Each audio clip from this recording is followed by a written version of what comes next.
Greetings.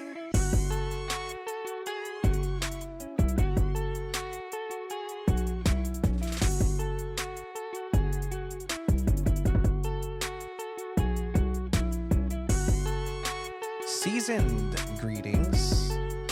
Welcome to Two Balls and a Mic 194. We are here in sunny San Diego in October. It's about to be a scorching October with San Diego teams in the playoffs. San Diego Wave winning the Supporters Shield, being the number one team in the NWSL atop the table and earning the most insulting looking silverware I have ever seen. We're also going to talk about San Diego Loyal in their last regular season game of their history over in Las Vegas. A lot of people went over there. We'd love to hear what happened over there. We'll have Alan Underwood, who was also there, kind of give us his side of the story on that and preview Phoenix. The story has to be told. Phoenix versus San Diego Loyal. There's rivalry, there's history, there's bad blood there. It's almost appropriate that it's that way. MLS's event on the 20th at Snapdragon. Get your tickets. Oh, no, actually, they're all gone. They were gone in the first 30 minutes. It was very overwhelming. It was very overwhelming, as they said, the amount of requests that they received for such event. Brand, name, colors. So we'll get everybody's final guess, I guess, on what those will be. Season greetings to everybody in the live chat. Really, if you have never really come over to the YouTube side, you might want to try it here. You missed a lot of facial expressions that I put way too much thought in sometimes. Like, people started picking up on, like, the seasons, but they've also started picking up, like, oh, I noticed that in the background you put this. I'm like, yes. Like, yeah, like, I've been doing that for 194 weeks. Like, little things. A little Easter egg. Yeah, always a little Easter egg for sure. So you're full of surprises. If you want to go ahead and do that, check everything out over on everything here in San Diego and Two Balls and a Mic. So yeah, MLS. Yeah, it's gonna be a good episode. Definitely, lots to talk about. Let's start out with San Diego Wave before Alan joins us. Yeah, for another episode of one of the last episodes of Two Balls Underwood. Oh man, segments. Segmentos. Thank you. But yeah, so San Diego Wave. It was decision day in the NWSL. All the teams played at the same time, 2 p.m. Pacific Standard Time.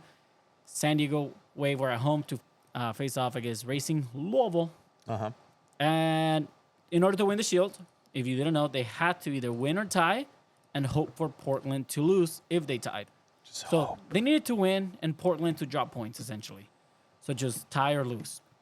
Portland, one of the best teams in the league, playing against Angel City, who's known to be a rival for San Diego Wave, I guess, right? LA versus San Diego, that's a rivalry.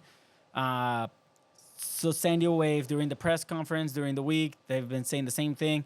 We're not worried about the other games. We're just going to go out there and win our game. Yeah. And this is the starting lineup that Casey Stoney put out for decision day in San Diego. Yeah, so here are the graphics showing always a mostly incorrect kind of setup. Yeah, but they always do. It is what it is. We as well as them are learning. Caitlin Sheridan, obviously, who I had an interaction with at the end of the game. I'll get to that here. Poe over on the left side defensively. Naomi Who has been Girma playing so much better. Abby Dalkemper, and I think that's why. Like, Poe had to handle a lot during the season where it fell on her, and obviously she had a spotlight because she was doing so much, but she was stretched a little too thin. Not only that, and now, Kristen McNabb was just completely taking over that left back position. Yeah. So with that injury, kind of give Poe the chance to step up, and that she has done for sure. Yeah, Abby Dalkemper, again, another returning player. You had retired her halfway through the season. Yes, I think most of San Diego did. Like, she's never coming back. She's made a miraculous return, and not only that, she's back into these important games where he's like, you know what? She won a game for San Diego. If it wasn't for Dalkemper, right, that point wouldn't have been, those 3 points wouldn't have been there. The leadership now to go along with Girma, where Girma, you know what, as great as she is, like, she's still young and she still needs time to cook herself. And having Dahlkemper now in there and being able to rely on that experience there is phenomenal. Kristen Westphal, who's been playing out of her mind the entire season. Emily Van Egmond, hero to Australia, who will be leaving for international duties. Yep. Taylor Korniak. So that's it's always been this question. Where do you use Taylor? Where does she go? What part of the field is she going to be used and utilized the most? She did kind of stay more of a central role, a little more attacking, but she wasn't up on top of the box like we're used to seeing here. I don't think she's fully fit to play a full 90s. She did get subbed off, but I thought she had a really, really good game for the most part. Yeah. Then up on top, you have Alex Morgan, Jaden Shaw, Mackenzie Doniak. Doniak, you're giving her the trust to start in such an important game, and rightfully so, right? She's one of the players that stepped up when all the international players were gone on the World Cup. Yeah. So respectfully so, you put her in, and she had a hell of a game, and then you have Kyle Caruza. Now, the graphic does show it wrong. On the actual game, you had Morgan up on top. Yeah. Caruza was kind of like on the right wing, Jaden Shaw on the left, and then Doniak was playing more of a... Actually, no, Doniak was playing on the left, and Shaw was playing more of a 10 role, which, by the way, It's phenomenal. Like anywhere you put Jaden Shaw, she is lights out. It's her probably vision, the best her player. pass, her touch that she has with the ball is just phenomenal for such a young age. And I mean, she gave Louisville a run for her money and got a nice goal out of it too. And so, just to kind of talk about little, extracurricular things, we've been following this story since March. People might not have been happy with it, but I'm definitely happy with the result, and truth will prevail for the justice of it. But the question of like tenancy and Snapdragon and how many people are really gonna be in the market for soccer in San Diego, or is this sustainable? Is this that? Wave or like, oh yeah, well 20,000 average. They sold out Snapdragon essentially, a virtual sellout for what it is, right? Like, what was it 30,312? So during the day, on a 2 p.m. Sunday afternoon. On a 2 p.m. Sunday. So make that as you will. What the team that's coming in, whatever their name is going to be, we'll assume now, San Diego Football Club, would be able to do such a feat as well. You would hope that first year at Snapdragon, really for full year for Wave. So yeah, man, it's possible. It's possible. You're talking about a time frame that SDSU football does not feel anywhere close to 30,000. 10,000 maybe. Yeah. If 10,000 on a Sunday afternoon or Saturday afternoon. These fans were there. I mean, that also gives to the reasoning of like, if the team is winning and playing good and fighting for a title in Silver, people are going to show up no matter what the weather is. Yeah. So that has a lot to do with it as well. Yeah, 100%. So that's really cool to see. Waves just elevating the sport here in the city through and through, and they keep proving people. They keep shutting mouths up, and that's really cool to see. Hopefully, the new tenants will also do such feats. But going back to this very important game, right? Yes, Alex Morgan was playing since the beginning out of her mind. They completely dominated Racing Louisville. There was no doubt in anyone's mind that stated that they were not going to win this game. Yeah. They were just going shot after shot. They had 24 shots, 10 on target. I mean, say what you want, but this Wave team is peaking at the right time. Yeah. I asked Casey Stoney about it, and she's like, yeah, you got to pick at the right time, blah, blah, blah. But, like, they're literally peaking at the right time. You have Korniak taking shots from outside the box. On any given day, rebounds, and anybody can go and tap it in. Just tap it in. It's good, to see Korniak taking those shots because, again, she's an offensive player, and she can get it done. She has the strength, again, and San Diego just kept knocking at that door. It was just a matter of time before the goal ended up coming in, and this is a really good time. It's a really good thing to see because the offense creation was always an issue for Wave this entire season, right? Where's Alex Morgan? She's not taking penalties, therefore she's not scoring. So all those talks started, and so now this offense has a lot to be showing. Granted, I'm not sure how well Louisville necessarily, how much of a true reflection. Well, they were fighting for a playoff spot of this. Well. Yes, but like in this performance, Wave played really well. They played out of their mind. It ended up being 2-0. We'll get to the goals here right now. But overall, a really strong showing. And again, the youngster, Jaden Shaw. It's a great play, and it's a through ball that she just manages to get around to it. You have Alex Morgan just passing it, and she herself gets a through ball and just manages to body someone up, Autopase. takes the extra dribble in, takes it on the goalkeeper, and just taps it in. The talent and the IQ that this player has doesn't matter in what league, whether it's NWSL or in Europe or anything. At that age and that talent, That goal, that's phenomenal. Yeah, that goal is top whatever you want, ESPN top whatever. Yeah. This vision, that hello, Kaylin. I'm just putting it right here. Slow it down. We're gonna go ahead and get to San Diego Loyal and their playoff hopes here in a bit. But yeah, so once the ball comes over to Alex Morgan right there, you look at that and you say that she's covered everywhere. Like she's about to get the ball taken away.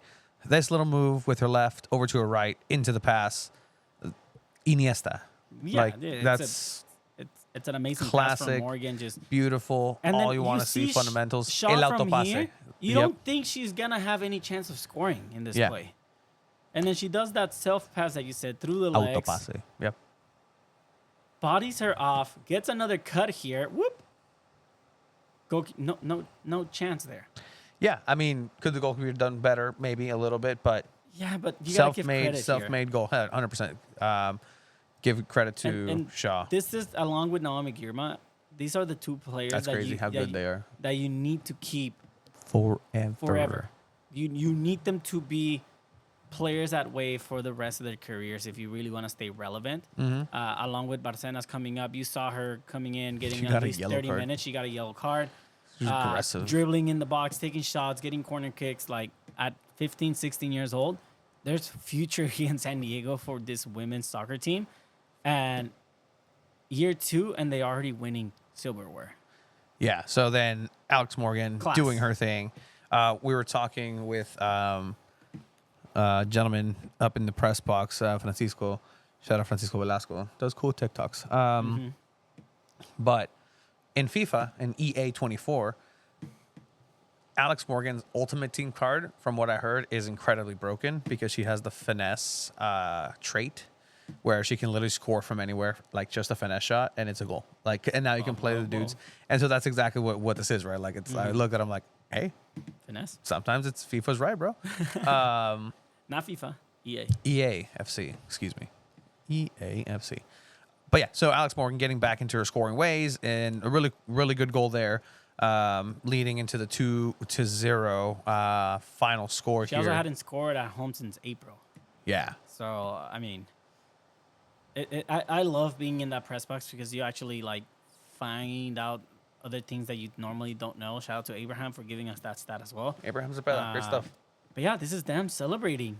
Whistle blew. The bench already knew, and the fans knew what was happening. So keep in mind, we're watching this game.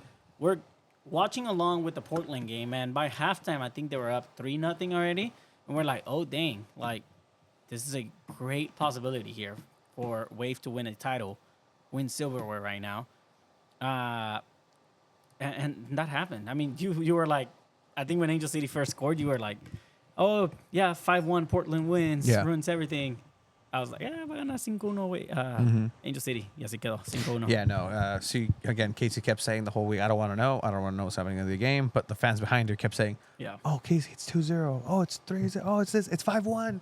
So she knew. So everybody knew. Congratulations to everybody at San Diego Wave because, again, I congratulated their workers there, too. And when I saw them, spoke to everybody. Said, hey, congratulations. You won it, too. And people were like, wow, thank you. I really needed that just because, their whole day is hectic. Dude, I saw our buddy that works there on his story 3:30 a.m. at Snapdragon. Yeah, to set up, right? So, like, it takes a village, and, that's something that now San Diego Wave gets rewarded for. They got rewarded with the shield, and the shield made an appearance. And boy, has that shield been absolutely roasted on the internet, Tony. Yeah. And we all mentioned it, too, when we first saw it. We're so like, as soon wait, as I is this saw kind of that, like a replacement one? Do they get the real one? No. So here's Oh, that man. celebration, right? Where they bring over the shield. And yeah, it was bring kids free day. But yeah, look that, right? Es un platito, güey. Honestly, and this is where I take umbrage with this sort of thing, right? Like, why? Why does it have to be different, right? When the San Diego Sockers have a cooler supporter shield, bro. The MLS supporter shield. The is better than that, MASL's too. like, it's so much better. So yeah, so this is the shield. I mean, it's the joke. Even Alex Morgan on her thing posted. I don't think she meant that as a joke, did she? Like surfed on a No, platter? that was just literally just being happy that they wanted. no. That was just literal ad placement. Like a literal just ad placement. Michelob Ultra. Hope Barcenas and Shaw were in that locker room. This is why we were we were delayed about 30 minutes because she was doing this actually. Now thinking about it. Yeah. Which is fine for the post match. But yeah, so that's literally the shield, and people started digging, and turns out it's just a $50-$60 just piece. Granted, It is aren't that one, all right? trophies. It looks like it. It looks like it. It looks There's like no it. way, dude. Like, It looks like it.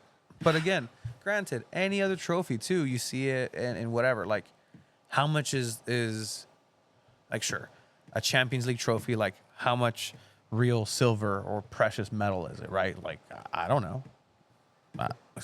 Let's find out. What is the Champions League but a $60 plate. trophy made of? Yeah, no, that's disrespectful.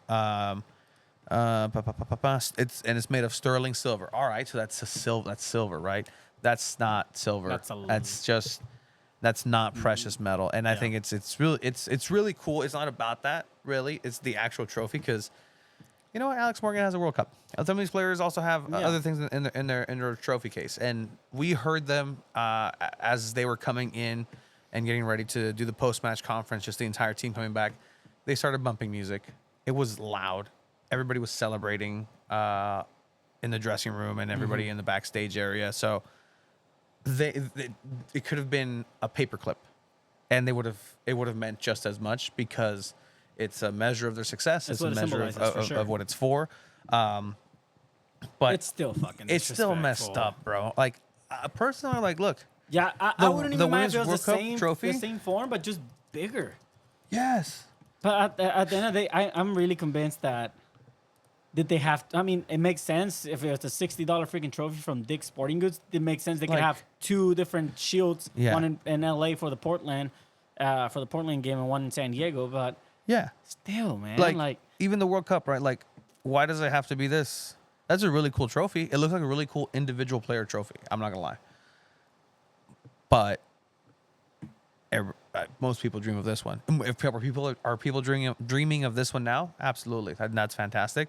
But like for me, I like what of course, the WWE. we should get a World Cup replica trophy decorations. Yeah, we actually should. Guys, if we make an Amazon wish list, would people actually buy stuff for us? So like in the WWE, right? Like this Yeah. title all the way to the right. That's what it used to be. They're called divas, and it's literally a tramp stamp butterfly title. Yeah. And there was a lot to go into that, right? But then eventually they went into it being the women's title, and then so kind of hear like a little evolution of it. Like that's what it used to be. That's what it changed to. Then I know. Yes, thank you. Continuous, Tony. Yes, it's me. Thank you. I have a Pinterest. Yeah, it's cool. But see So how it's- it's just okay, like it it's changed- like that yeah, one right there, exactly. but it just changed different colors. A Which is World Cup fine. that's silver instead of gold, and that's what like. But just the respect of having a hefty trophy is, I think, a missed opportunity. Hopefully, it's gets rectified. But again, look, everybody's loving it. Everybody knows what it means. In the post-match presser, Casey Stoney is probably the most joyful I've seen her. 100%. She was like, she knows what it means, right? Usually in England and in Europe, This is season's title. over. This is title. Like Yep. you win the title, that's it. But now there's like this like Playoffs. playoff situation where no, you're not the actual champion. Like you have to go into this Champions League style bracket, into this FA Cup style, whatever Elimination tournament, bracket, yep. elimination, whatever. And now you have to see who the real champion is. It's like, well, we just proved it the whole season. Mm-hmm. Like we just did that. Everywhere in the world does that except for the U.S. and Mexico. Yeah. Something about, I don't know about South American leagues, Brazil league, but I don't know if they do liguillas, but it seems to be a North But American I mean, thing. Casey is confused about that, but she's also very happy. She's gonna let the players celebrate. She's gonna celebrate herself. You asked her how she's gonna celebrate. She's like, I'm gonna celebrate in my own way. Yeah, I think she mentioned how being she regrets being too serious at times, right, in her career where Yeah. she didn't celebrate Yeah. and that's a good point, right? You Yeah. want to make sure you celebrate your wins, and like she said, we celebrate today and literally tomorrow we go back to work. And I mean, that's what it's all about, right? Like, Me metí a la cancha yo, güey. Vete, güey. ¿Qué, güey? Te van a correr, güey.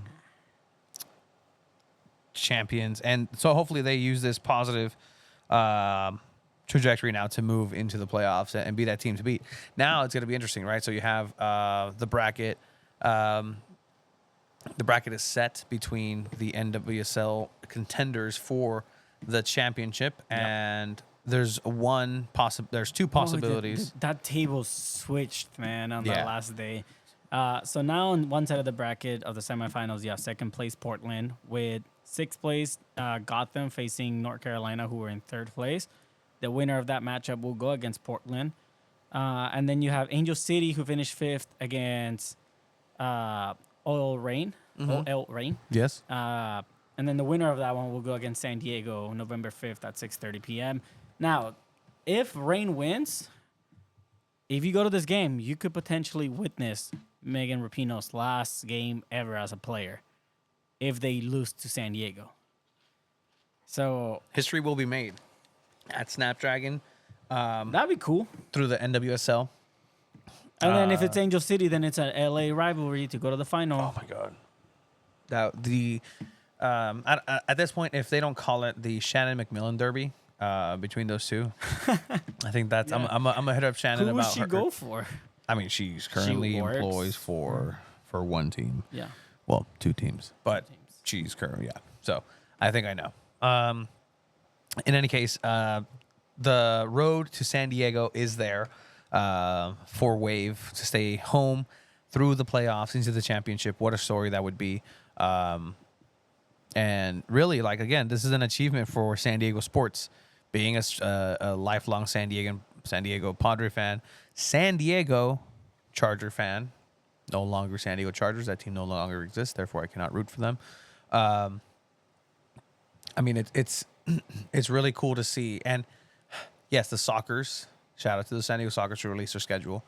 You might want to check in with promotions schedule that also just dropped. But they have a chance really to be that number one team, top flight team, to win a title for San Diego. Parade? I don't know. Not yet. I mean, if they win, I don't know. That's crazy. Like, It would be a parade. and that's the thing. Like, if the Chargers had ever won, if the Padres had ever won, here I am speaking about the Padres and Chargers when talking about Wave, the thing that I keep fucking criticizing Ziggle-Zags and Tommy Boy. But I'd really be happy to see just the giant celebration of San Diego in soccer because of silverware. Huge achievement for San Diego Wave, again, for that. So after the match, just going back outside the press box, I see Kaylin Sheridan just kind of chatting it up. And so I'm walking around, just trying to, go back to the press box. And I look over, we make eye contact, and she gives me one of these. And I'm like, and I walk over, fist bump, fist bump. Or am I incorrect in this? I didn't see. Oh, I really didn't. I missed it. okay. I believe you. Okay. I believe you, but Fist bump. And then, yeah, hey.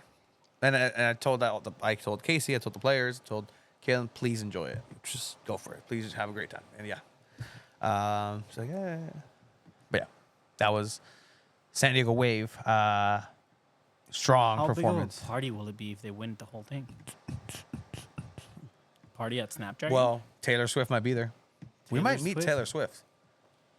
Oh man, I'm just letting you We know. might get the Taylor bump. If I even like bump into Taylor Swift, my girlfriend would be absolutely jealous of me.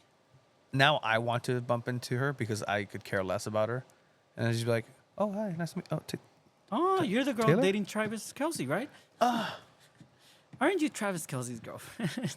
Oh, you're the girl that broke up with and then just like name one of the people, just like, no, mames, te cancelan las Swifties. oh, you're the one that, you Honestly, you're dude, the one that broke that's her, one group of broke his people heart? we can't piss off. The Swifties. They will legit Who cancel. says I'm not one of them? All right, so let's get through this. Does every team get one? All right, probably, maybe. I think Drew said if they're $50, If they're 50 maybe. bucks, the $60. like a participation one. And I'm sure it costs a little more to engrave the NWSL logo and put shield. So maybe like Yeah, but 100 again, like bucks? 100 Del bucks Barrio, each? like look, like I love that, like this, like those are the trophies I grew up with. Están más vergas. Yeah, no, I love those trophies. Oh, dude. But again, like it's what it represents, what it means. Congratulations. Isn't the Chancla Cup between the AFC and SD Wave? That's actually pretty cool. Chancla Cup. Cowboys beat the Chargers, by the way. I Yeah, can't look. I can't look because I had a I'm lot. letting you know, on it. Keenan Allen did not get 8 receptions, and that killed it, and they did not get another field goal. So And I do like this angle of, hey guys, just buy us trophies. Yeah, we're buy us masks, buy us trophies, buy us jerseys, buy us scarves, buy us just buy us. Sunday. Yeah, let's all get shield giveaway. Oh, we should do that. A 2 balls to the mic supporter shield. It's $50, bro. We should do end of the year awards. We did that once. We might bring it back. All right, so is for that. Is Alan waiting? He might be. Yeah, I think. Yeah, he just joined. Oh man. Thank you, Alan, for joining. Shout out to my mom winning $36 at the casino in Vegas. For betting on San Diego Loyal. No. All right, so before we kind of bring the boy on, so we've been doing this Team 1 interviews. Team 1 talks, Team 1 interviews with everybody who was in Team 1. There is one member of Team 1 that we have confirmed that we're going to go ahead and get after the season ends. They've been wanting to go ahead and do that. Yeah, no, we're going to be the Man City of podcasts, just buying trophies. I love that. But yeah, this player this pretty much agreed. This player, no. So we have one more person that we have to get. But the last one being Alejandro Guido, and Guido, number 10. I've known him since coming to San Diego Loyal. You know, I've bumped into him in training. He's been a very nice dude. Very cordial, very, very, very sweet, very cool guy. And I mean, that was it. But there was always like I have more connection with Joe because I like interact a little bit more with Joe just on the off. But we were interviewing him and it wasn't planted. I will be completely honest. I've been looking for pictures and I've been trying to figure out who he was since that day. But what I'm talking about essentially is Alejandro Guido came on and I just asked him, hey, like, where do you play in TJ? Like, what was your cancha? Where did you play? And he's like, oh, Romero Manso, which is pretty much the hub of soccer in San Diego, San Diego and Tijuana. And let me see. I think I would get it here. there. Claro. So I'm like, yeah, I used to play at the same place, like Romero Manso. I was like, yeah, I used to play back there. He's like, oh, and I used to play for this team, San Pedro. He's like, oh, yeah, of course, like San Pedro. I know San Pedro. Where's the boy? I don't know. In any case, yeah. Let me do this. But anyways, So he's like, oh, yeah, of course. Like, yeah. His face right there, though. Like, he figures something out. And I don't know if he, like he looked genuinely confused and like, wait. You good? I'm texting Alan. Oh.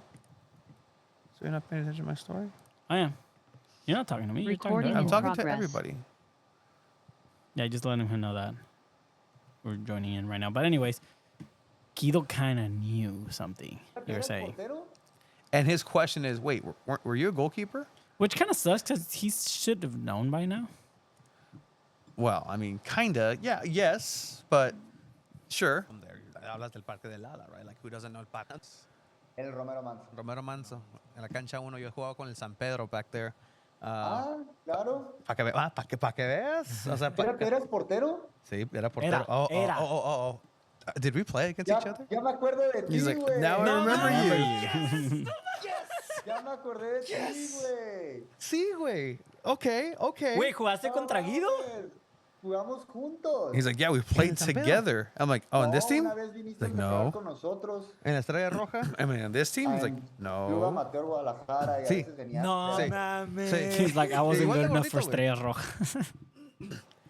I mean, and honestly, that's why I said that, because there was a pecking order. San Pedro was always the number one team, then Estrella Roja, then, like, you know, What Zona level was the team you Norte, like, played with him? huh? What level was that team?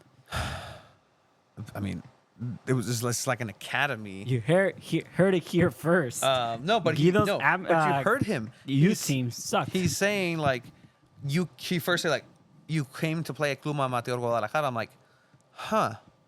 I only played with that team a couple times. And he's like, oh, I went to train with them. So, like, I remember, like, I'd get passed around, like, just like, oh, we need a goalkeeper. Like, because again, look, I explained this to you before the podcast. I was in 8 teams.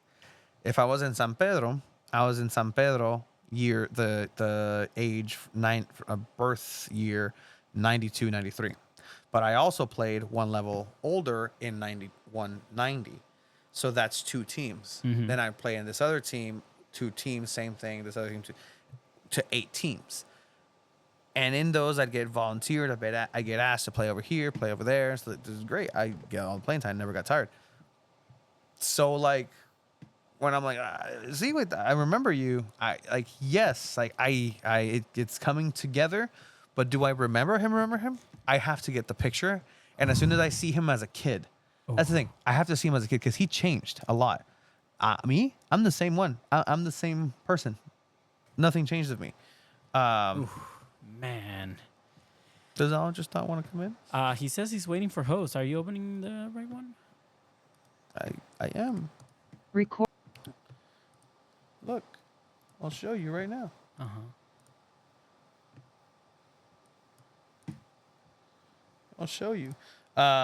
So then I told my dad this story, right? I'm like, yeah, this happened because he was the one that would always take me everywhere to see, to play and whatever. Mm-hmm. And he's like, oh, yeah, Oh, like there he is. Oh, up. He's like, yeah, like I remember him. He actually told me, like, oh yeah, this other player, like he actually died. Yeah, and I was like, wait, what? Oh, He's like, shit. no, yeah, like it was a huge thing, but like I was a kid, I didn't know. But he's like, yeah, no, this kid, I'm like, yeah, I remember him. He's like, oh yeah, he like kicked the bucket like 2 years after. I was like, what? That's wild. A la madre, güey. But you know that after in the day after went to training, and I bumped into him, Guido, and it was pretty cool because like there was a different like type of handshake, little bit different kinship, little bit different, That's nice. like little pizzazz, like hey, ¿qué onda? Like oh yeah, bro, like 4 years, 4 years, had no idea, but ultimately, We would have known earlier, but we would. But the first thing he does is he takes me and tries to find. I see Alan Underwood checking himself out. Damn. He drags me to find. And this is why I'm waiting, because it still says Alejandro Guido, Alan. Like it still says Alejandro Guido, and it looks like you're down there, like short. No, I got it fixed. Don't worry, I got it. But he drags me over to find Coque. Okay. And then Coque, and then he's like, look, like, it's like this guy, este way, we were on the same team. And he's like, he was really good, this and this, but like, and he's like, and he looks at me like, tell him. I'm like, yesterday we interviewed him and we found out that this and this and that. But like Guido himself was so excited and giddy. I was like, oh. And Coque already knows your talent. No, and he's like, sí, I know. Yo sé que sí, muy bueno. Él me ha enseñado. I know that he's really good. But that was kind of the adventure for last week. Let me type in Alan. At least during the week. I mean, Alan's going to join us right now, but he's going to talk to us about the big trip to Vegas and how much fun that was. Alan, welcome back for another episode. How are you doing, my friend? Seasoned greetings. Doing great. A little bit tired. We got in. I think we got back here at about 4:30. So I've been home for a couple hours. Oh man. Yeah, we stayed an extra day to check out a show, and so we stayed Sunday night too and drove home Monday. Sick, man. How was it? How was the overall experience? We'll get to talk about the game right now, but just experience as a fan. How was it for you? Yeah, so I know a bunch of people got out there Friday night, hung out and partied, and like had a great, wonderful evening on Friday night. But Saturday was a party. Like it started with the buses, 2 buses, people singing, chanting on the way to the game.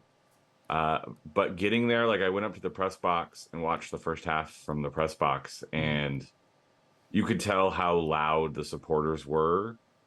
Singing, like drumming. It was like they started cranking the music in the stadium, trying to play it at every stoppage they could, because if they didn't, it was just all locals, Chavos, Rainbow Loyal. It was like everybody. And it was a party. It was loud. And then I went down and sat next to the supporter section to take some video. And you couldn't hear the PA announcer. You couldn't hear the music in the section. Like they were really bringing it, and the team recognized them at the beginning of the game because they just understood, as I think Nate says at the press conference, like understood the assignment. They just understood what it was like. It was basically, home game light in Vegas. People going crazy. The supporters were amazing. So much fun. And then hanging out afterwards, hanging out on Fremont Street, getting a chance the coaching staff showed up. And it was really nice to be able to chat with them like person to person, and not in like this typical environment of the game, right? And so like basically the entire coaching staff showed up. Apparently some of the players went later, but I'm old, so I went to bed around 1:30. Mm-hmm. I kind of was like, this is about as far as I can go. I'm not as youthful as I used to be. But it was a party. Like the whole weekend was a party. It felt, if you were at the home game last week, it felt like an extension of that, right? Very joyful, very boisterous, getting a chance to like really sit down and chat with people after the game, walking around, getting to know each other, was super fun. After the game, they went over and, players are handing out kits, or throwing them into the stands. And, the fans are walking away, like, some of them like this, Charlie handing a kit over, like those are the kind of experiences that people will take with them for a very, very long time. People walking out of the stadium with kits in their hands and, talking about who they got the kit from and who they caught or who pulled them out of the crowd to hand their kit to. Like it is, you can see it on the faces. Like it's just so meaningful, and the team really understood how important the community is to this football club, or soccer team, or whatever you want to call it. But it was super cool. Maybe not as like sad as the home game was, this felt way more joyful. I mean, there were tears for sure, and they know the job's not done, right? We get another one. People were counting points in the stands, but yeah, just super fun. A really enjoyable road trip. And hopefully everyone made it back safely. I don't think I heard anyone having any issues. I think a plane got delayed or something. But a really fun away trip and, very meaningful experience for a lot of people, I think. Yeah, and again, this is the last regular season game ever, but it's also the last practice. It's also the last run before it's do or die, right? So playoffs starting this next upcoming weekend. San Diego Loyal was always going to play at home. It was just a matter of who they're going to play against in this game. I mean, it was very matter of fact in the way that it kind of went down, right? You have to win. You got to make sure you go into the playoffs and everything that implication comes with. You have to play strong, right? You can't really take your foot off the pedal. This is a Vegas team that came in and tied and took 2 points away from you at home. So clearly there's either you can play and have a bad night, or Vegas would have a good one. This is a match, and this is probably a chance here where, a very good stop. I give credit to the goalkeeper there. But I don't know, like... This was another game, and I said the same thing about Wave. You saw San Diego Loyal, how they were playing, and you kind of really felt that they weren't going to lose this one. They kept going at it. They had 18 shots, 8 shots on target. I think it kind of felt like just a matter of time. From the broadcast, first of all, we all know Vegas has the worst angles, the worst camera work in any team in the USL, so it was terrible. But really, all you could hear was 109 essentially, right? That's literally all you could hear on the broadcast. Yeah, they'll play loud music or whatever, but you really didn't hear that. You just kind of heard the away supporters. But again, with the line, I mean, you have Damus playing at the right level. You have Toomey starting. Charlie Adams came off the bench.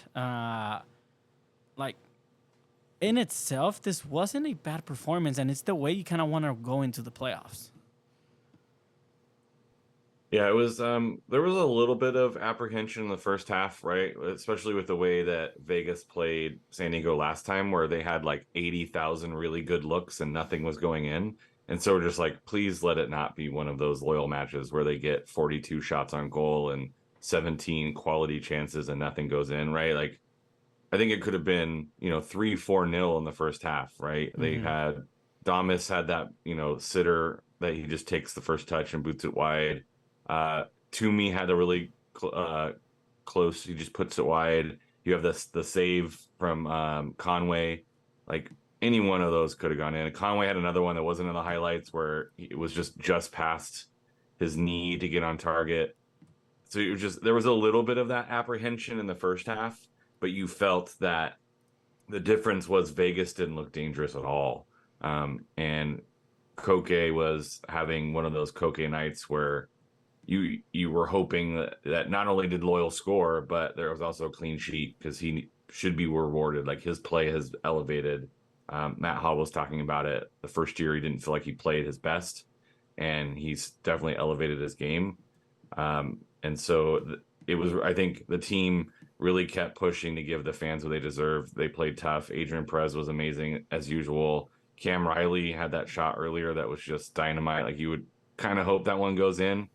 But this is what we know from the team, right? There's 3-4 guys that can score, and you just put the ball on frame, make the goalie make a tough save, and Toomey's there to put it in, right? This is Toomey time. Yeah. And just in the right spot at the right time, gets the ball a little bit elevated, which was maybe Conway's error from when he should have scored the first goal. And you just know Toomey's smiling ear to ear, and you just love to see that. Another thing to point out in this first half, which hopefully is not a big injury, but Stoneman did come out due to an injury in the first half. So now you got to think semifinal. If he's not fit, your only other option is really Chilaka. Mm-hmm. So you're gonna have to depend on him. You're gonna have to need him to step up. unless Elijah Martin can come back and be able to be match fit as well. So I mean, we who definitely knows? did get a good look on that setup. If Stoney can't come back, and he was like, "I'm gonna come back. I'm gonna do it." Like, I think it was a little bit more of a precaution than like a for sure thing. Hmm. Um, Obviously, he did not look 100% walking off the pitch at the end of the game, but we saw Guzman step into that center back role Yeah. and do a pretty good job. Um, he took a little bit of an injury as well. He had kind of a bloody corner to his eye, but I just think that shows that the depth of the team is there and there's guys willing to step up without losing the quality, right? Like both of those kind of right and left center backs really play a crazy offensive role at times, and they both seem very comfortable in that role. So I mean, we see Adrian Perez's goal, right? And literally he's been doing this all season. At this point, we're at the end of the season. I want to ask both of you, who is your guys' MVP of the season? Of the regular season? Who would you guys give if there was a trophy for San Diego Loyal to give MVP of the season? Who do you guys give it to? Can I go first? I give it to this man. Yeah, I'm taking. You can too, but I think Adrian Perez was just as good as how Nick Moon was his first season, but better. Made a bigger impact, just completely adapted to a new position, and molded very well to it. I remember earlier in the season, I clearly said, man, I don't know about Adrian Perez as a right wing back. He doesn't defend. He doesn't drop back. He's struggling in that area. He got so much better at that. Two of these goals are literally him stealing the ball in the midfield and taking it upfield. So to me, Adrian Perez is the MVP of the regular season for Loyal. I don't know about you guys. It could be someone else, and that's completely fine. But I'm just really trying to curious. find reasons for it not to be Adrian Perez, and even Blake Bodley, like I think is right next That's a there good shout, to too. him. But I don't know. Like The only reason I don't want to give Perez it to like is just so Damus good. is because he scored later in the Yeah, season. He yeah. didn't play like that the whole season. yeah, no, and Perez was good and contributed. Stupid. When it wasn't necessarily him scoring as well. So he was always dangerous. He was always there. And then to the point right here that if Stoneman can't go, can't bodily drop back and Moon in the midfield, sure. But do I really want to have Nick Moon still, go a full 90 right now? Probably I don't not. think he can. And so that's a liability. You find yourself in a situation where it's like Jack Blake, again, great player, great quality, but he himself wasn't match fit. You throw him into the playoffs against San Antonio, and then you get what you get. Yeah. Yeah. I agree with that shout. Like the left wing back, right wing back combo of, Bodley and Perez have been absolutely phenomenal throughout the season, right? Like Blake Bodley leads the team in assists. I think he set the all-time Loyal record for assists with 9 this season. You look at like goals and assists.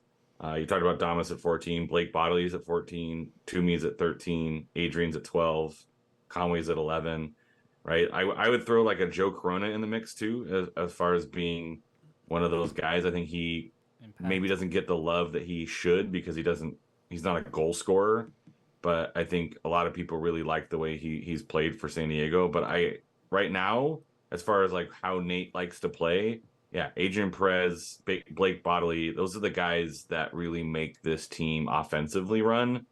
And then as far as like a team MVP, yeah, like flip a coin between those two. And I think, maybe Adrian Perez for his goal scoring abilities and the way he can just put the team on his back and put one in the back of the net might be very, very important in a playoff match where goals are going to be, at some point, are going to be, hard to come by.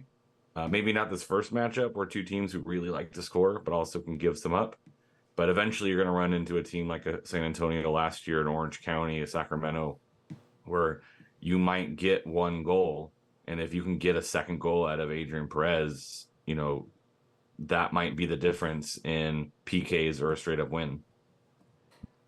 So at the end here of the regular season, this is where everybody lies. This is where everybody stands. Third place overall in the Western Conference for San Diego Loyal.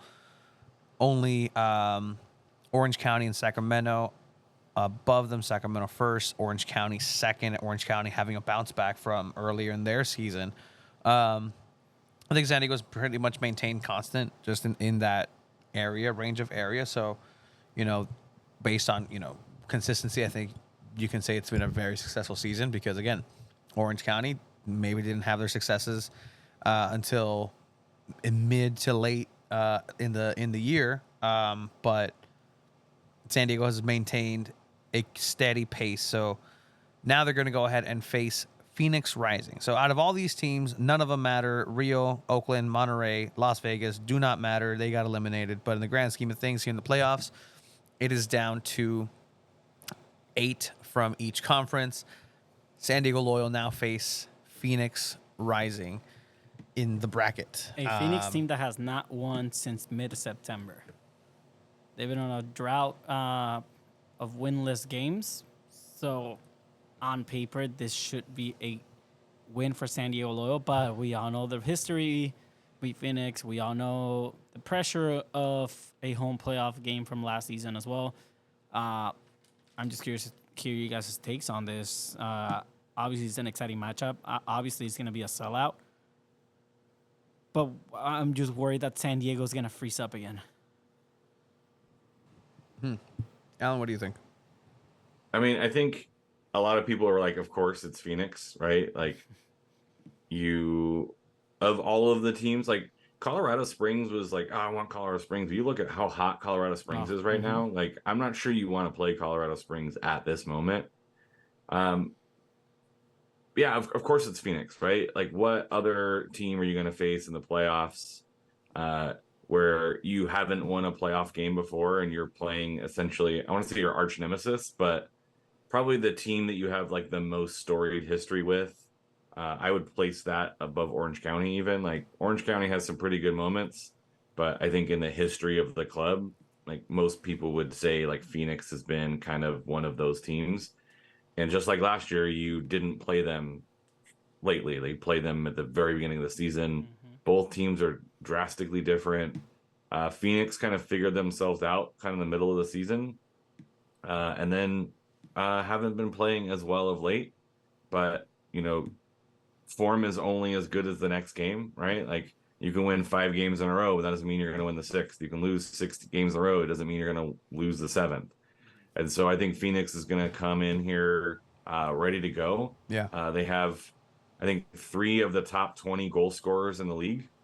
They have one of the best goal chance creators in the league as well on their team. Like, they're going to be an offensive firepower bringing into the stadium. And they let in 2 goals less than San Diego did. So it's going to be a tough matchup. Their goalkeeper was kind of a surprise going into the season. I don't think a lot of people knew a ton about him, and he's been pretty impressive as far as having some moments. Rios Novo, but head to head, San Diego's won 5, lost 4, 2 draws. So it's going to be playoff soccer is no joke. I think we've seen that kind of going in, right? Hard fought games. High energy. Phoenix drew Orange County. They, beat Sacramento, right? That in August, right? That was, the second to last recent win. So they're a tough team. I wouldn't look past them at all, right? But I think if there's a team that, San Diego feels comfortable playing against, it's Phoenix, right? It's a team that you're like, we could, if we play the game we want to play, we can beat Phoenix. They just have to execute, right? And that's been Loyal's kind of bugaboo in the past is the execution. It's not the game plan, it's the execution of the game plan. So, yeah, a little nervous, but, I mean, you're going to have to beat a good team at some point in the playoffs, right? So sure. Why not start with a team that, you have crazy history with? Because what better way to start the playoffs? It's just crazy to think, right? For the players, it must hit so different, just this game specifically. Any other game in the season after that announcement, okay, we still have a few more games left anytime you play.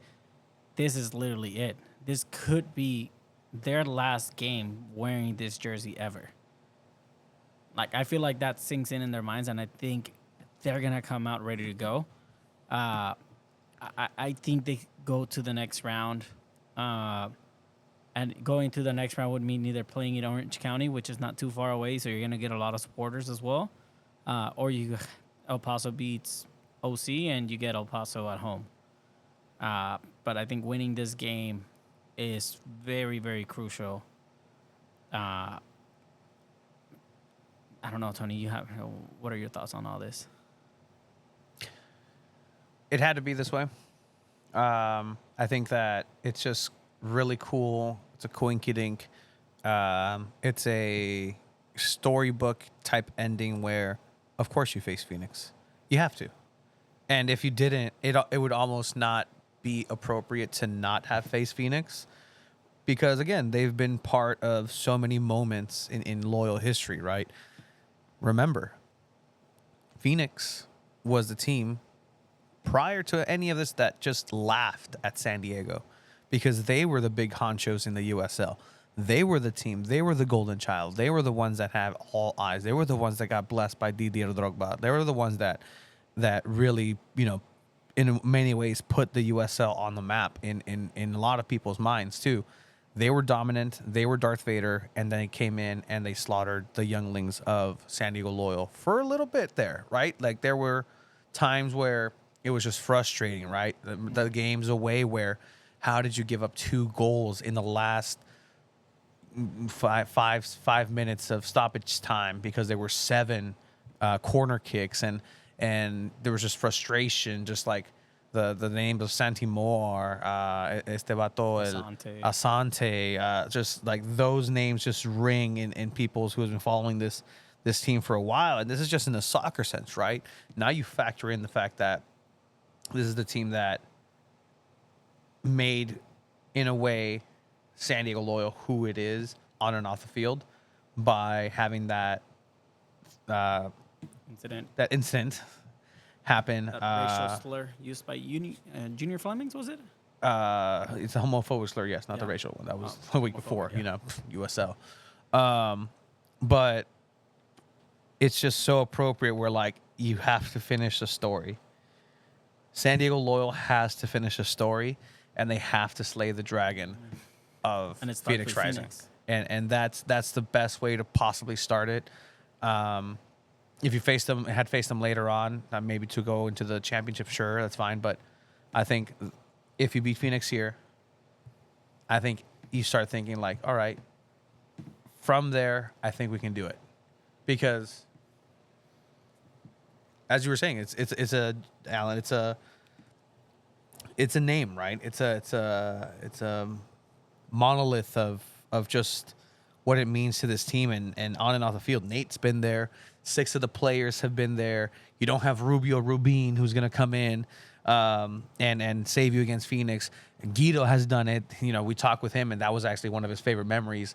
Wearing a San Diego Loyal jersey is against Phoenix away. And, those feelings are still there. And now add the fact that it's going to be them who have a chance to laugh at you one more time in your demise and say, ha ha, see you next season. Oh, wait, let that be Phoenix? I don't think so.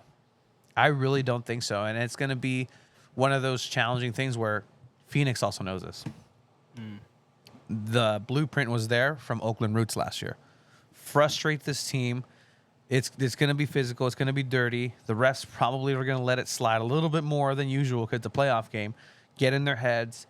Get some yellow cards. They'll be at home. They don't want to lose at home. They don't want to be embarrassed. The moment will be too big, and they'll just collapse under their own weight. Why? Because we're a good team. Offensively, defensively, we're solid. And guess what? Defensively, San Diego Loyal has struggled the entire year. That is the reality of things. Better than last year. It's better than last year, but there are places where they can get exploited. And if Phoenix finds those, I hope that San Diego has the firepower to answer back, and I really think they do. But I really hope it's not just a showdown in that way. I hope that, Nate Ball is going to be Nate Ball, and we're to the point in the season where things are getting perfected and things are getting kind of, it is what it is. Let it go. But here's my John Madden prediction. What's gonna happen is gonna happen. That's it. That's my game prediction. Okay. What's gonna happen is gonna happen. I like that, actually. A little bit of mystery there. I won't say a prediction either. I do think we'll see more of Loyal after this weekend. That's all I'm gonna say, Alan. I don't know if you want to make a prediction or not, but what a ride it's been. My prediction is that people are gonna show up, and hopefully it's the same party it was last home game, where it's a positive vibe. You get behind the team regardless of what's happening on the pitch, and you don't throw shit on the field. I like that. I like that I last like part. that, yeah. Don't do that. It's gonna be a very tense Sunday at Torero, but you really wouldn't have it any other way. This is playoffs implications as extreme as it gets.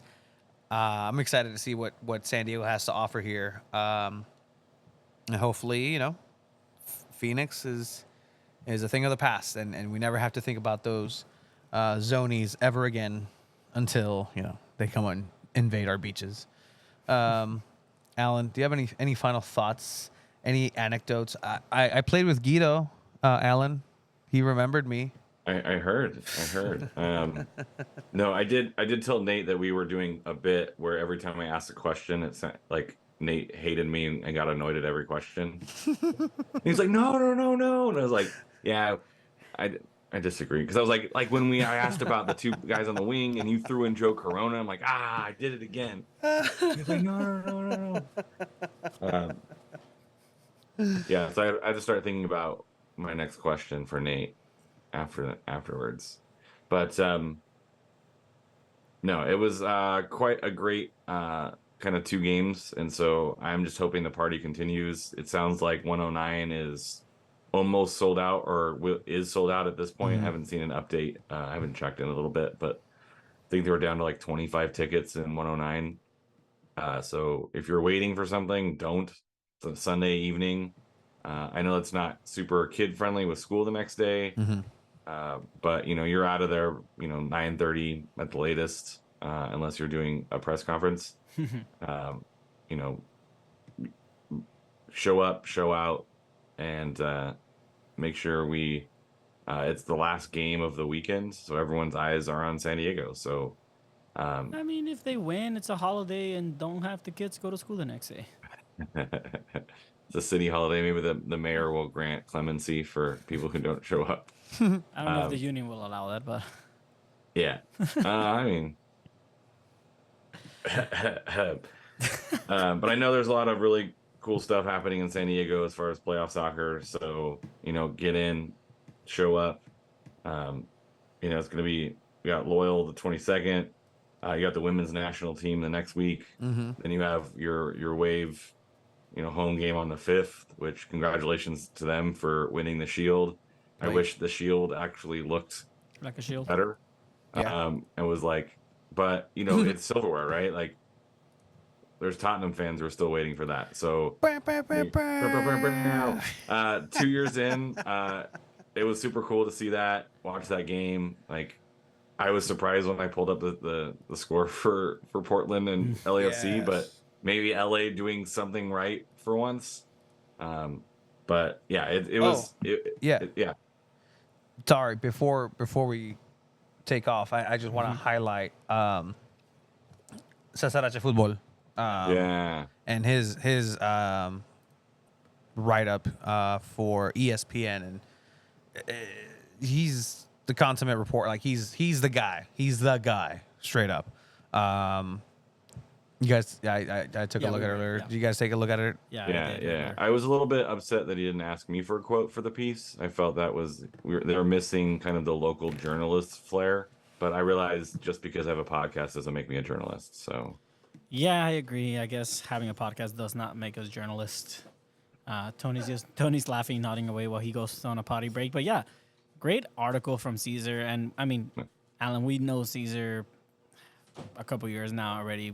Since Loyal started, he was there as well. Just not to every game, but he would show up, but just highlighted everything.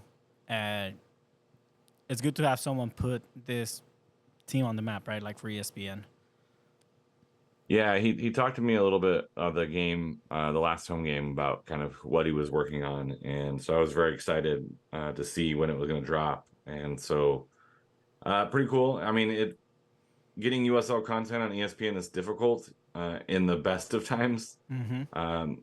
So unfortunately, I would love to see more USL content on ESPN in general, but to get kind of this, it's a pretty long article. It is a really Yeah, written really well, of course. which I'm makes not sense why it surprised. took maybe like a week for it to drop. This is a lengthy article, but it's definitely worth the read if you guys haven't read it.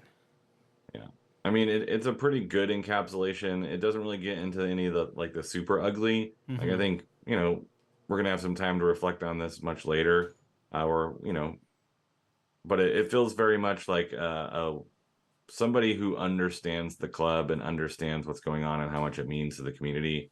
It's cool that Cesar is in the community to be able to voice this in a way that I think a lot of us have really tried to, and now it's on this national publication where I think people will see themselves in the article, even if they're not directly mentioned. But I think people will see themselves and their feelings in this article, however they feel about USL or MLS. Yeah, definitely. But again, shout out to Cesar Cesar for writing this article, and you saw it on Twitter. That I think the feedback and the love he received on there just it made people cry at like at 6 a.m., 5 a.m. in the morning, whenever he released that. But great stuff. Hopefully, it's not the end of the story for San Diego Loyal this Sunday, but we will all be witnesses to that. Alan, thank you. You're the best. get some sleep, Alan. You're tired. You're just got back from a long drive. Vegas, bro. Come on. Yeah, it reminded me that Vegas is overwhelming, and I probably won't go back for like another 5 to 10 years. Yeah. I do gotta go watch the Sphere. Something in there. Yeah. We have to keep an eye on that. You two, maybe. I mean, you two, fine, sure. I think there's gonna be some more fun shows going on in that. A Sphere, Pink Floyd show in there. Ooh. All right. All right. I don't know. I went Pink Floyd. Taylor Swift would be pretty cool in there. It's just a bit for that. Coldplay. Their Coldplay's entire concert series right now is called Music of the Spheres. Come on, what a missed opportunity! What a missed opportunity. Maybe they can do a residency. Oh, that'd be cool. I'd go see 'em. All right, perfect. Selling out. Get some rest, Alan. See you on Sunday. Oh, el perrito. He said hello. Bye-bye. Wow. Bye, Alan. Have a good night. All right, take it easy. It ain't easy being cheesy. El Popi. What else do we have, Tony? Just kidding. I mean, man, it's coming down to the last few episodes that we get to talk about Loyal. Yeah, and I mean it's really appropriate that something goes away and something else is gonna be coming back up. It'll be interesting to see how we kind of wind this down as the team also winds itself down. However that may be. So, the last kind of thing that we have here is, by the way, fantasy football, we suck. So, Yeah, there you go. We're just waiting to see who we give a jersey to. Yeah, exactly. It's yay. I mean, we'll try to make some trades, but We got to make it interesting. We got to put some punishments on here. So, the MLS will be having its event on the 20th at Snapdragon. If you big day, the big overwhelming event, as they said it. You're using their words. Absolutely, using they got an their words. overwhelming amount of ticket purchases. Yes. Right? That's what the tweet said. There you go. Received an overwhelming response. Our brand reveal festival. All initial tickets to this event were claimed within the first 30 minutes of release. We're looking into possibilities of adding more tickets. Thank you for your support, San Diego. So, this is going to be a celebration of what San Diego FC is going to be looking like, sounding like. Again, we joke. I wonder what San Diego Football Club is going to be named. It's been out there, public record that, it's hard to change your app. Is it going to be San Diego first or football first, football club first? What do you want first? It's going to be one of the others. So I think that one's kind of like the least surprising surprise, right? Then you have the color wave reveal, whatever that's going to be. So on their socials, they've taken into being very, very spooky mystery season. So they've changed everything to black, to a black For their profile picture. picture, just nothingness, devoid of any color, any joy, any type of indication of anything. To make it more suspenseful, maybe. But in any case, on Instagram, actually, they've taken a more drastic approach where they either archived or deleted everything that they had on there. I want to lean to the side that they archived it. Yeah, Just more than deleting likely. things would be kind of messed up. But let's just say for all they the hard work that archived was on everything. there. Yeah. So it's really cool that this became a Point Loma Seafood Stan account. Yeah, because you know that guy, right? So this guy, that's Mark. Mark is the guy that taught me how to make sushi at Point Loma Seafoods No freaking because I way. worked at Point Loma Seafoods. That is insane. Like I worked at Point Loma Seafoods. Like you see this. I don't think they knew you see that. this. They don't. You see this counter back there. Like You worked there? that's where I would make the ginger and I would make the wasabi and yeah. Literally, that's what I used to do. Cool. So then you also have a post of this now, and that's literally a shot from the second floor of Point Loma Seafoods. Great. Cool. Then you have another one here of the outside, literally outside of the building of Point Loma Seafoods. So I for one, really appreciate that Point Loma Seafoods is getting a shout out. As you see the lighthouse there. Nice little view. Mock. Makes a mean soft shell crab roll. Like amazing. Anyway, so the other one is just kind of no context. The only thing you see is woven into one hashtag. That's one of the hashtags that came up. The other one is 18 Somos Uno, which signifies the 18 cities. 18 counties. Cities. Cities? Yeah. Yes, the 18 counties in the county of San Diego, Chiba. That's literally what Tom Penn said at one of the parties. 18 counties. 18 cities. Okay, 18 cities. Me vale madre, güey. Cool. 18 cities. Somos uno. Yeah. Like saying I'm 5'12", almost 6. Te odio, güey. Anyway, so all right. What is what? Like what's going on here, right? They're being mysterious, they're being very tongue in cheek. If I cannot make any sort of prediction. I'm wondering what the final prediction is of the people here in the chat. Yes, that will be just because you have a podcast doesn't make you a journalist into a shirt. That's a fantastic idea. That's a really good idea, actually. Is it Two Balls logo the colors of the SDFC? I don't know. We'll see. I can't say anything. I won't say anything. Mm-hmm. And here's the thing. Here's the trust, if anything, that I've personally have been in know of some of this information for a while through my journalistic ventures. Maybe I asked Mark at Point Loma Seafoods. You don't know. Maybe he already knows. Maybe Mark already knows. Maybe Mark told me. In any case, things, again, is not the very best kept secret everywhere. Where are their socials? Where are the socials going? What's the brand going to look like? It's going to be very interesting. And everybody wants to be detective. I love it. But if there's one thing that we see that is in every single one of these pictures, I see one dominant color here. Very interesting outline there. Dude, I'm colorblind. And I'm sorry. What color is that? Gray. they're going to be monochrome. But yeah, so make that what you will. It's gonna be a shebang bang, a party. I'm excited to see what the crest looks like. Yeah, Let's see if they got creative. Let's see what happens. I'm curious. I'm really curious to see $500 million an investment to see what they can come up with. Obviously, there's money there. If it's something generic and it's whack, people are gonna react to it right away. Especially the type of audience that they've been pulling in, especially from their last event at Snapdragon. Era mucha raza. Yeah. And one thing we know about raza, we're very honest with shit. So Yeah. if they don't like it, they'll let you know on the spot. That's a quote that was gathered and for record from President Ricardo. Executive Vice President.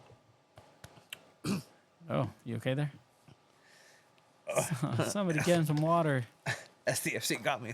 Oh, no.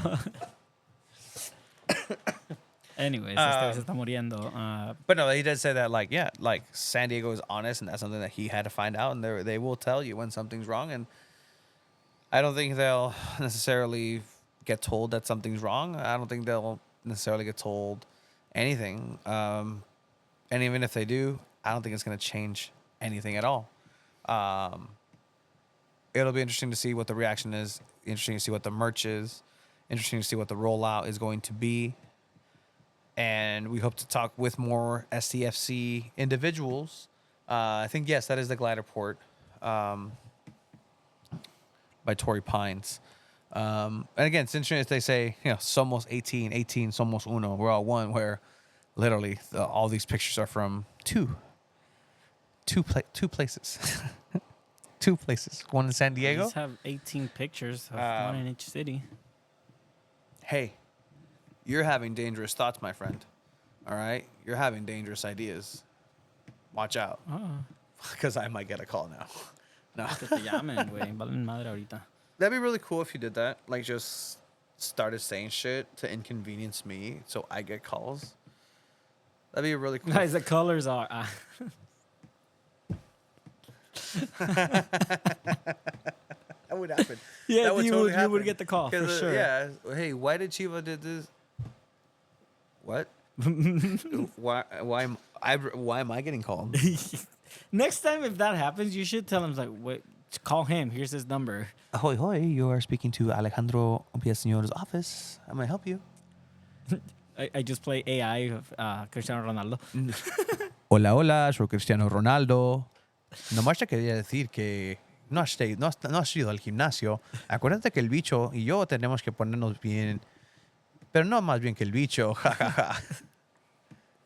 My favorite one's the birthday ones. Like, no me invitas a tu fiesta. No me invitas de a tu fiesta. No me invitas a tu cumpleaños. El bicho está triste. Pero de todos modos, It's so funny. te tienes que lavar la carita. Jeff, there is translations. There is subtitles on the clip that we put of that just place for the Guido interview. It's on our Twitter, so we can go ahead and link you to that. So it is on there. San Diego FC will be releasing and having this shebang blang here at Snapdragon area at the Kaiser Lot. If you got your tickets, great. We'll hopefully be there. Fuck. If they let us in at this point. Yeah, I mean, if we see you guys there, say hi, stop by. We'll have our cameras. We'll have our microphones. We're planning to figure out what we're going to do. How do you say no to this? For our audio listeners, I have a handheld reporter mic. Like, come on. How are we? Hola, ¿cómo estás? Estoy muy emocionado. ¿Qué color crees que va a ser? Amarillo. Verde. Are you doing a Landon Donovan impersonation? No. It was every kung fu movie back in the day. Hello. I am here to avenge my family. You will not get away with this, you dastardly devil. Then they cut to the dog barking. Woof.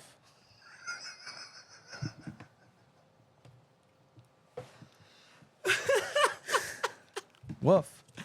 All right. So, Any last predictions? Any last kind of things for SDFC and them? I want to see where they're going with that silver ball. Yes, I haven't seen it in Santee yet. I have not seen it going around. Maybe this is why. Like, and it'll be easier once it's revealed. There's a rollout of the colors, the crest. It'll be easier to roll the ball into different cities and then put it back together. But in any case, that'll be very interesting how it rolls out. I can't promise you tickets. I can promise you anything, guys. I get in trouble. If I speak, I get in trouble. But with that said, San Diego Soccer's released their schedule. Oh yeah, definitely check that out. Schedule. Coming We're back gonna go ahead for and talk one about last that. season at the Changa Check Arena. out Soccer's Overtime, Tuesdays at 5. That'll be for most of your San Diego Soccer's info will be coming by. Thank you for everybody who checked us out. Red, black, and yellow, just the right to dream. Blink if I'm right. Right to Dream also had their new academy in Egypt built. Cody Martinez, the MLS chairman, as Tequan, tribal chief, acknowledge him, was in Egypt. So we're trying to go ahead and get these talking. I think the colors will be redacted and redacted, says Johnny Richardson. Johnny, you're going to get yourself a phone call. You're absolutely right. Mm-hmm. Season's greetings from Two Balls and a Mic Studio. Check out San Diego Football, San Diego.football. That's literally the website, San Diego.futbol. Football. The real football. Thank you guys for watching. Have a good night. Bye.